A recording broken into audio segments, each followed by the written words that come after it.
नमस्कार, मैं कुंदन जमैर। आप देख रहे हैं यूपी मांगे उत्तर। अपने वाराणसी दौरे पर प्रधानमंत्री नरेंद्र मोदी ने एक तीर से दो निशाने साधे। पहला तो पीएम मोदी ने 2024 चुनाव के लिए मिशन पूर्वांचल की शुरुआत कर दी और दूसरा 5000 महिलाओं से करीब 40 मिनट सीधा संवाद भी किया और आधी आबादी का वोट पुख्ता कर लिया। दरअसल आज पीएम मोदी करीब 6 घंटे वाराणसी में रुके। इस दौरान उन्होंने काशी को 1500 करोड़ की योजनाओं की सौगात दी। साथ ही पूर्वांचल में बीजेपी के लिए चुनावी जमीन भी तैयार की। अपने दौरे पर पीएम ने सीधा संदेश देने की कोशिश की कि पूर्वांचल खासकर काशी से उनका बेहद लगाव है। बता दें कि पूर्वांचल में करीब 26 लोकसभा की सीटें हैं और वाराणसी को पूर्वांचल का केंद्र माना जाता है। ऐसे में पीएम मोदी ने दौरा कर पूर्वांचल के करीब 26 सीटों को साधने की कोशिश की। पूर्वांचल के अलावा पीएम ने पूर्वांचल की 5000 महिलाओं से सीधा संवाद किया। संसद से महिला आरक्षण बिल पास होने के बाद यह पहला मौका था जब पीएम मोदी महिलाओं से संवाद कर रहे थे। इस दौरान पीएम ने महिला आरक्षण में देरी के लिए विपक्ष को जिम्मेदार बताया और कहा कि जो पार्टियां कभी इस बिल का विरोध करती थी वो अब समर्थन में है। बीते 2 चुनाव में बीजेपी का महिला वोट प्रतिशत पहले के मुकाबले काफी बढ़ा है। 2014 और 2019 में बीजेपी की जीत के पीछे महिलाओं का वोट में बड़ी भूमिका रही है। ऐसे में 2024 में फिर महिला वोटर बीजेपी के पाले में आ सकें, इसकी कोशिश पीएम मोदी करते नजर आए। तो खास पैनल के साथ तमाम सवालों पर चर्चा करेंगे, लेकिन सबसे पहले आपको एक रिपोर्ट दिखाते हैं। मैं देश नहीं झुकने दूंगा, मैं देश नहीं रुकने दूंगा। ये 2 तस्वीरें 2024 के लोकसभा चुनाव की दिशा तय करने वाली हैं। पिछले 9 सालों में मोदी सरकार की एक खासियत रही है, लीक से हटकर समय समय पर देश की जनता को बड़े सरप्राइज दिए जाते हैं। ये सरप्राइज ऐसे रहते हैं जो आम जनता के साथ साथ विपक्ष को भी क्लीन बोल्ड करने का काम करते हैं। ये तस्वीरें भी 2024 में जहां बीजेपी के लिए मास्टर स्ट्रोक साबित होंगी, वहीं विपक्ष चारों खाने चित। तभी तो पीएम मोदी भी कह रहे हैं कि महिला उनका सुरक्षा कवच है। दरअसल पीएम मोदी ने काशी से 2024 का शंखनाद किया। काशी पहुंचे सीएम योगी ने महिलाओं के साथ संवाद किया, जहां महिलाओं ने उनका जोरदार अभिनंदन किया। सियासत में सारा खेल नैरेटिव का चलता है। उसके दम पर कई चुनाव लड़ लिए जाते हैं, वोट भी मिलते हैं और पार्टी उस सियासत का पूरा फायदा उठा लेती है। इस समय बीजेपी को भी वो फायदा अपनी आंखों के सामने साफ दिख रहा है। विपक्षी दलों के विरोध की काट के लिए बीजेपी ने महिला आरक्षण बिल के सहारे बड़ा दांव चला है। बीजेपी ने तो 2014 के बाद से ही इस महिला वोटर की ताकत को अच्छी तरह समझ लिया है।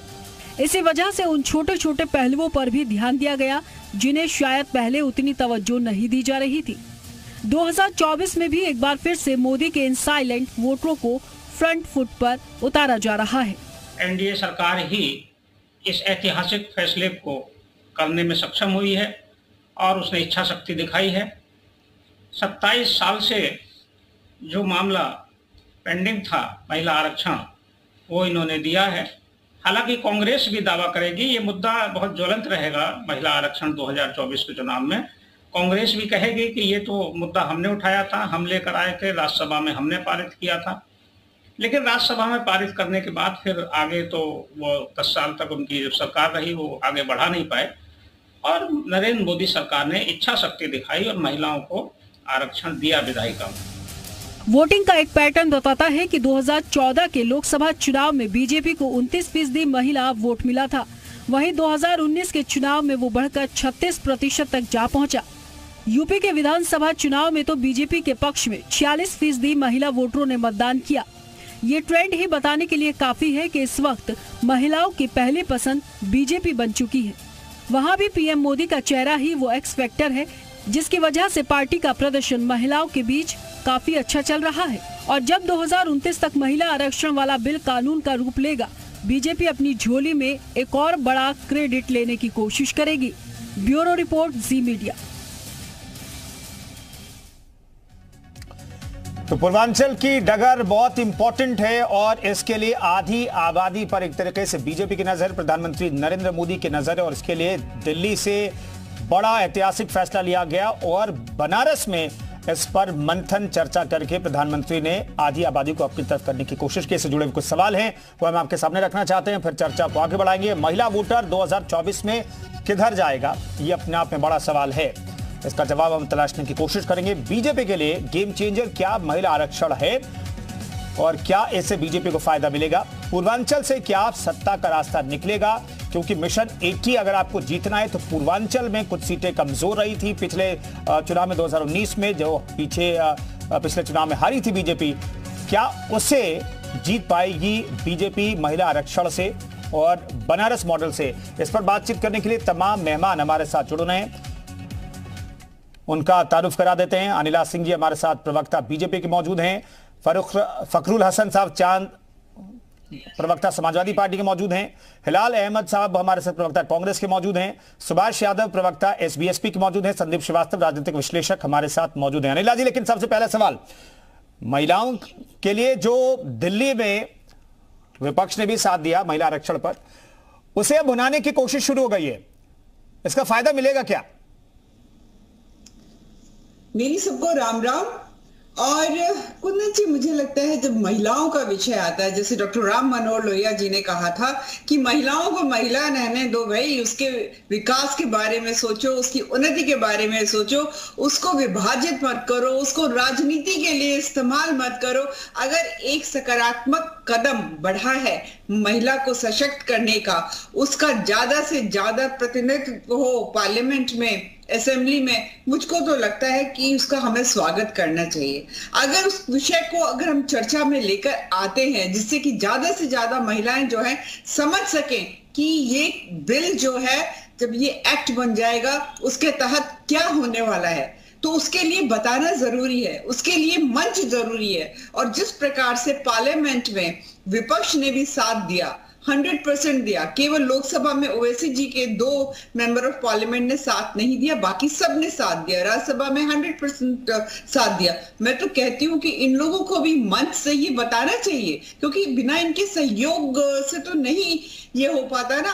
अगर विपक्ष ने भी साथ दिया है इसमें, तो उनको भी बिल्कुल, आप अगर इसको कहना चाहते हो अपने मंचों से, आप चाहते हो कि ये श्रेय आपको मिले, तो आप भी कहिए कि अब जो है ये बिल बहुत जल्द एक्ट का रूप ले लेगा और भविष्य में महिलाएं जो है अपना प्रतिनिधित्व करेंगी एज अ पॉलिसी मेकर्स।